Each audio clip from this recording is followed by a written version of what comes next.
What's going on, guys? Welcome back to the channel. Welcome back to another video. And in today's video, we're going to be replacing the charge pipes on your S55, F80M3, F82 M4, and even the M2 competition. So unlike most BMWs, this one doesn't have just one big charge pipe. This one has a small one that sits underneath the intercooler and directly into the intake manifold, and they have these two that are pretty much on the side of the intercooler going downwards. So these are the ones we're going to be installing first. This one, you actually have to remove the intercooler to install this one, which we'll be showing you guys towards the end of the video. But primarily, just go ahead and focus on these two. And I'm going to be showing you guys in detail version. I mean, typically you can just go ahead, you can see the screw right down there. That is the screw to pretty much remove this one, and then that one, there's a screw back there to remove it. And you can obviously do it with a little bit of finesse, but I'm going to go ahead and show you guys the proper way of doing it that just makes it a lot easier. So we're going to go ahead and remove this carbon fiber strut brace. I popped up the engine cover, which is not held down by any screws or tabs. You literally just pop up on your engine cover, just pull that up. We're also going to be going ahead and moving this intake out of the way as well, just to give us a lot of clearance to make this job a lot easier. So first things first, go ahead and pop up on that plastic tab and pop this piece upwards.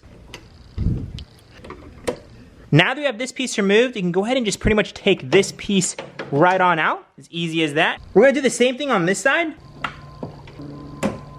Now, if you have a plastic pry piece, it'll make this job so much easier. I'm just using a flathead, but it just comes to show you can use anything to get this thing out. So yeah, so once you get that tab out, this whole thing just comes out super easily. Now, what I like to do next is pretty much just take out this wire that's pretty much feeded all around. This is just pretty much a weather stripping that I believe you can just pull out just like that. Just get this out of the way. And at this point, we did fully expose the carbon fiber struts. We have 1, 2, 3 screws there. We do have another one right over here. Don't forget about that. That actually mounts the coolant tank to it. We have one over here, and then obviously the 3 back here as well.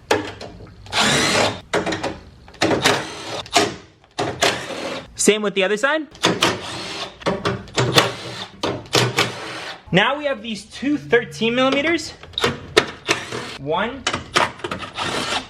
2. And last of all, this is a 10 millimeter. At this point, guys, the whole carbon strut should just come right on out, just like that. But yeah, that is the screw you're gonna have to get out to get this charge pipe out, and that's the screw you're gonna need to get this charge pipe out. So, like I said, guys, to make things easier, I'm gonna go ahead and continue to take apart more things. You guys, if you guys can access those things with some swivel sockets, you guys are pretty much getting the easy way out. But I'm actually gonna go ahead and remove this intake just because it's gonna make life a whole lot easier. So the first thing you're gonna have to do is just pretty much disconnect this sensor. There's like one clip right up here. Just press on that clip. And once this piece comes out, you can just pretty much tuck it away. And now to get out the intake box, you just have to loosen up that flathead right there. And you don't have to take it out completely. Just loosen it up to the point where this boot just pops out. And now this entire intake should just come out.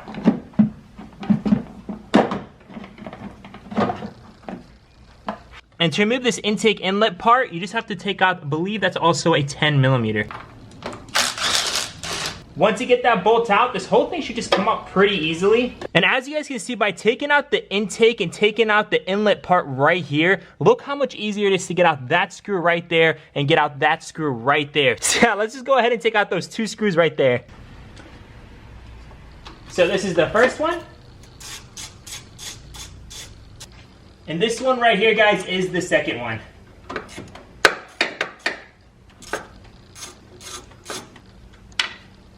Now that both screws are removed, if you guys come up to the top, there are these clamps right here. I'm gonna go ahead and just loosen up this one right here and this one right here. So not the inner one, the outer ones on both sides. I believe these are 6 millimeters, or you can use a flathead. So at this point, you can just pretty much start prying on this piece. The whole charge pipe just came out, and that's the same thing we're gonna go ahead and do to the second charge pipe right there. Easy peasy. Before we actually insert the BMS charge pipes, to make it easier, we're gonna go ahead and just mount this. I'm gonna go ahead and take off this sticker as well. Mount this to this piece. These are the exact same size, so you don't have to stress about that. But yeah, we're gonna go ahead and mount these, and we're actually gonna be putting in the methanol ports. We're gonna be blocking those off. It comes with the screws for that, so that is good to go. And it also comes with new hardware to actually mount it to the car. So everything comes brand new, so without further ado, let's first work on the methanol. The bolts actually look like it already has thread lock on it, so we don't actually have to put anything else. We just pretty much tighten it in. So I'm gonna hand tighten it a little bit. Honestly, I recommend using a ratchet, but I'm gonna go ahead and use the drill just because I'm feeling a little lazy right now. Remember to hand tighten first, guys. We do not want to strip this. do need to put these pieces on, so we just go ahead and put it on. My hands are super dirty. I need to go ahead and wash this afterwards because it looks so good, but oh man. Now we're gonna go ahead and put on the first clamp right now because why not? Now that that's pretty much tight and not going anywhere, let's go ahead and do the second one. Oof, bada bing, bada bang. Perfect. Now just to play it safe, I'm going to put it side by side just to make sure it's the perfect length. And as you guys can see, that's absolutely perfect. Now going off to the second one, just go ahead and pretty much line it up. And yes, we are in business, guys. So it should be a direct replacement. So like I said, it comes with brand new bolts. And these two, we're gonna have to put them on once they're on the car. So let's go and get into it. So for some reason, the camera cut off. But basically, I'm gonna show you guys how I installed this one. It's the same exact thing. So basically, what I found to be easiest is to honestly put the boot on here first, tighten it up, insert the charge pipe into it, and then set it inside of there. That's pretty much the easiest method that I found. Once you set it in there, you don't want to bend the charge pipe or bend anything back there by trying to force it in. So that's exactly the method. So again, I put the hose on first, then the charge pipe, and then I put it in down there. And then I got my bolt that it comes with, insert it into here, and just tighten it up. Once it's in there all the way, let's go ahead and put on the first clamp. Now I'm gonna go ahead and put on the second clamp, but I'm not actually gonna tighten it up just yet, obviously. We're gonna put in the charge pipe. So like I said, first put it in and then insert it. My bad. You wanna redo that? You're good. So just like that, now that it's in, I'm gonna go ahead and route it where it needs to go. And now that it's seated, we can go ahead and tighten this up as well. Remember guys, always hand tighten first. Now that, guys, looks absolutely amazing. Now that we have everything installed, it's pretty much the reverse order. Just put back in the intake and put back in the V-brace. That's pretty much all you have to do, and obviously put back the engine cover. But it's a pretty simple install, way easier than N54s. If you guys only ordered these two, that's pretty much all you have to do. But if you also order the J-pipe down there, let's go ahead and remove the intercooler. Go ahead and disconnect these again and replace the J-pipe. Now to also give you more flexibility, we're gonna go ahead and remove this bolt as well. Again, you don't have to, but it'll just give us so much more flexibility right over here and with the charge pipe. So let's go ahead and take out this bolt as well. I believe that's also a 10mm. So since you're removing the intercooler, you are gonna have some coolant falling out. So the first thing I like to do is actually go ahead and open up this guy right here. It's basically a smaller coolant tank designated for the intercooler. And this is where our bottle and our little siphoning tool is gonna come in handy. We're just gonna pretty much suck as much coolant out of that coolant tank as we can.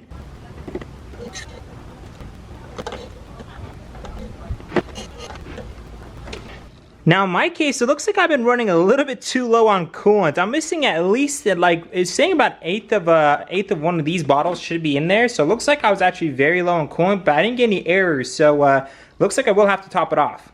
So the next thing we're gonna go ahead and do is just disconnect this sensor. There's basically a clip. You can grab it with your finger from down here and try to pull down, or you can go at it from the top, which I just find to be a whole lot easier. So again, I have the clip opened up now, and you can pretty much just pull down on the sensor now. Bada bing, bada bang. That sensor comes out. Now underneath that, you do have the charge pipe connector to the intercooler. So it's basically, you can either use a flathead or a small 6mm. So I'm gonna go ahead and use a 6mm just to loosen that up. Now that I have that very loose, we can go ahead and move on to the next thing. So we got everything sorted on this end. Now on this side, we do have a couple coolant hoses. But before we actually get into these coolant hoses, we do need to loosen up both of those clamps right there so we can actually pull it off of these charge pipes. Loosen up the two inner ones towards the intercooler.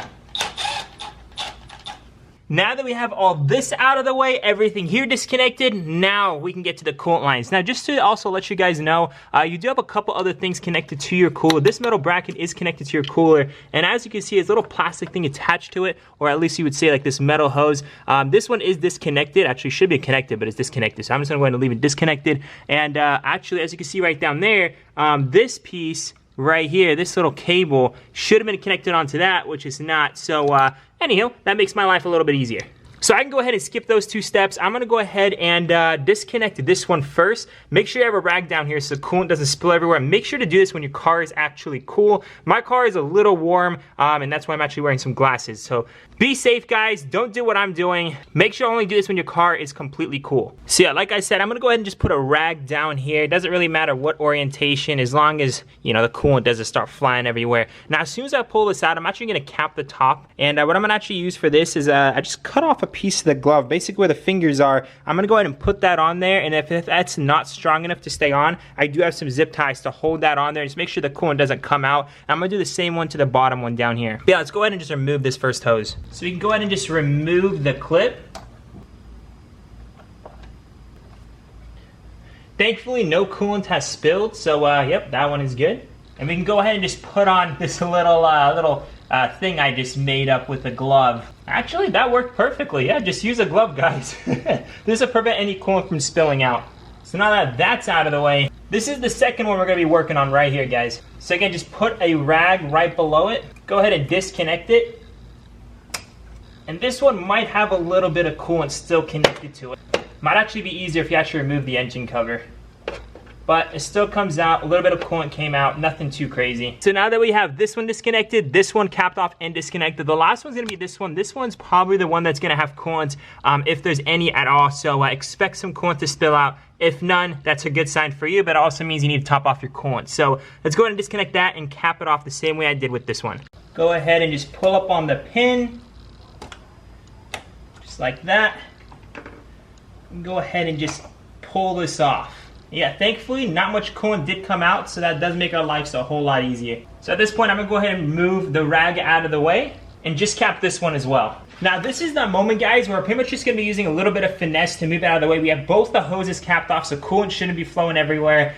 We have everything disconnected down here, so I'm gonna go ahead and work on this side, pulling it up, trying to get it out of the boot, just like I did right there. And again, just kind of finesse your way up. Now that this is disconnected, that is disconnected, we just have these two hoses we need to force it out of now. So I'm gonna go ahead and do this single-handedly, and just like that, guys. Did get a little bit of coolant there, but got everything out. So now that we have the intercooler out of the way, now it gives us perfect access to this charge pipe down here. So this is a super easy charge pipe to disconnect. You just have one connection down here, and then you pretty much have a single use, pretty much like clip that sits right on here. I'll show you guys how you pull that out. So how this thing works, guys, it's a one-time use clip. So what I'm gonna go ahead and do is push down on it, just like that.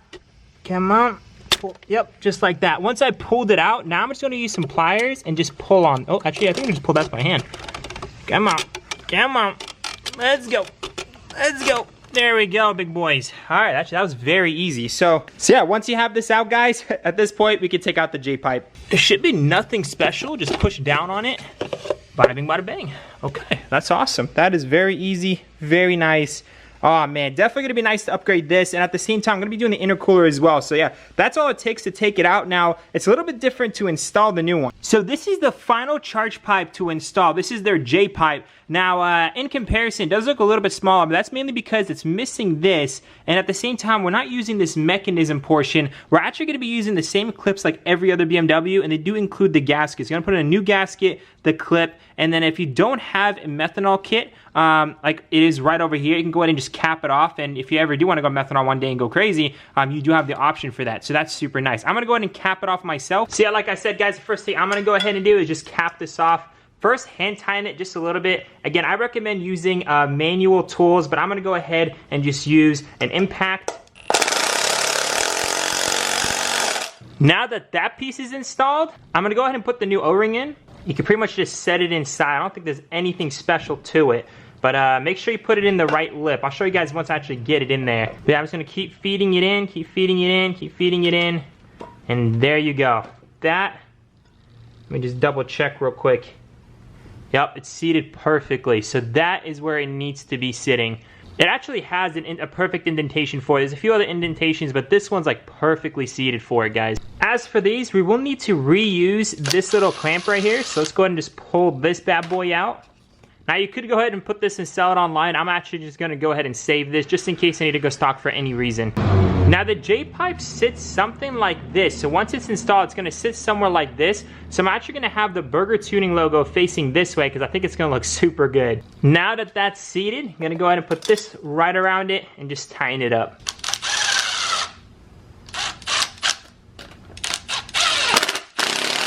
That's what I'm talking about, guys. Now that that's secured, let's go ahead and just reinstall it. So this is a new method. We're just gonna go ahead and put it back in and just pop in the clip this way. So now that we got everything sorted on this charge pipe, we're just gonna go ahead and put it back in there. It actually sits really nice and snug. I'm gonna go ahead, I need 2 hands for this. So I'm gonna use my 2 hands, push it up as much as I can, then put in the clip. And now that I have that clip in there, I actually used a little bit of grease to get it on there, made it a lot easier. And then once I got the clip in there, it's perfectly good to go. We can go ahead and reconnect this bottom hose right here. Come on. Come on. Again, hard to do with one hand. Give me 1 minute. And that one's inside too. Look how the burger tuning sticks out. I love that. It looks absolutely amazing. I love that touch they put on the boot there. And I love how they put it in the center. So once we actually clamp it from the top, it's still gonna be noticeable. So yeah, guys, that is the install of the burger tuning full charge pipe kit. I'm gonna go ahead and install the intercooler right now. It's pretty much the reverse process. Now that we have everything situated on this side, we connected the sensor, tightened the clamp, we tightened up these 2 clamps. Now the only thing left is connecting all 3 of these hoses. Now these might be a little bit hard, so you guys could go ahead and just put a little bit of coolant already in there just to kind of lubricate it, and it'll slide in a lot easier. Now that we have everything reconnected, sorry for the mess, my hands are super dirty. Let's go ahead and just reassemble everything, which is pretty much putting on the carbon fiber strut, and you guys will see the finished product. And just like that, guys, the charge pipe is officially installed, clamped down. I don't know if you guys can see the burger tuning just slightly. You can see the slight label there, which is pretty nice. Honestly, knowing now, I probably would have made it show through this way. Lesson learned. So you guys can do that if you want. But yeah, it is looking so good. We also upgraded intercooler at the same time, as you guys can see. If you guys found this video helpful, make sure to smash that like button. And if you guys want to cop this charge pipe set, make sure to check out burger tuning down below. Without further ado, guys, I love y'all so much. Remember to stay humble. I'll see you guys in the next one. Peace out.